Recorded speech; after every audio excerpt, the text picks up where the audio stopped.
Chief guest, मुअज्जद सामीन, आज मैं उर्दू के हवाले से आप लोगों को बताना चाहूँगा। उर्दू इंडो आर्यन लैंग्वेज है, इंडो यूरोपियन का एक ब्रांच है। वैसे तो दुनिया में 7,000 ज़बानें हैं, बोलियां हैं और ज़बानें दोनों, और 7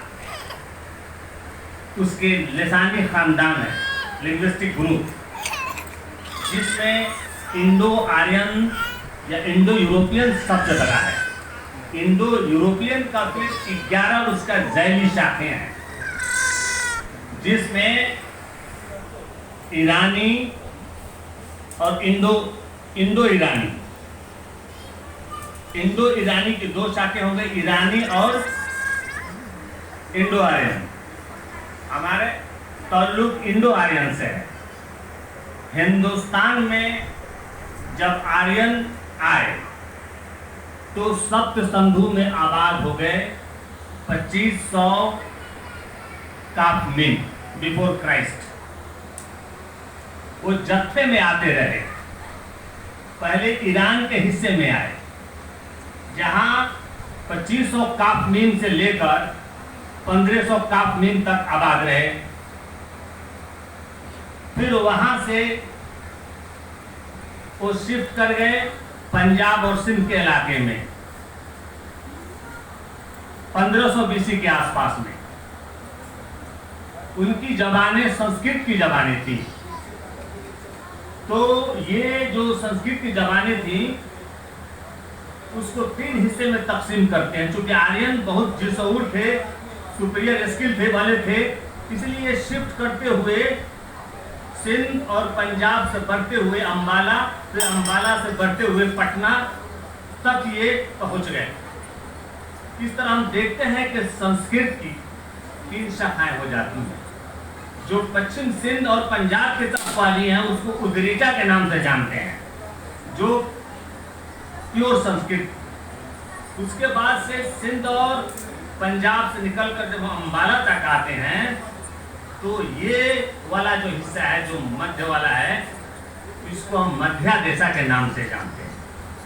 और फिर एक संस्कृत का हिस्सा जो पूर्वी और मशरकी हिंदुस्तान के तरफ चली जाती है, जो बोली जाती है, उसको प्राच्या के नाम से जानते हैं। तो प्राच्या जो थी, इसको वो कदर मंजिलत नहीं मिली जो उद्रिजा और जो मध्यदेशा में। चूंकि प्राच्या के अंदर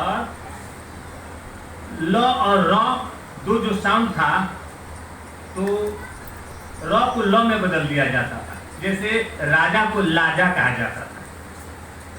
और उद्रिचा में उधर र और ल में दोनों मिलाकर र निकाला जाता था साउंड। लेकिन मध्यादेशा एकदम सेफ था, इसमें सारी जबानें हो गया। तो संस्कृत डेवलप करते करते 1000 बीसी से लेकर और 1 बीसी के बीच इसकी जो क्लासिकल जो संस्कृत है, 2 तरह की संस्कृत है। एक है जो वैदिक लैंग्वेज वाली है, वैदिक संस्कृत, और दूसरा है क्लासिक संस्कृत।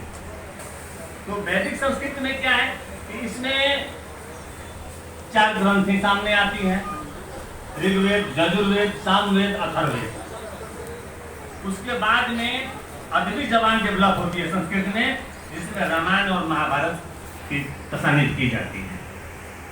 इस तरह हम देखते हैं कि संस्कृत डेवलप करके 5 बीसी के आसपास में आते आते यह लैंग्वेज डेड होने लगती है और मुकम्मल डेड हो जाती है।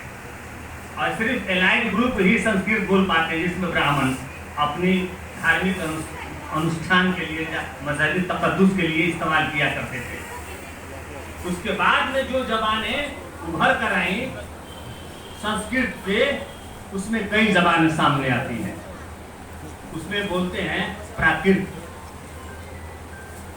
तो प्राकृत प्राकृत को कई है।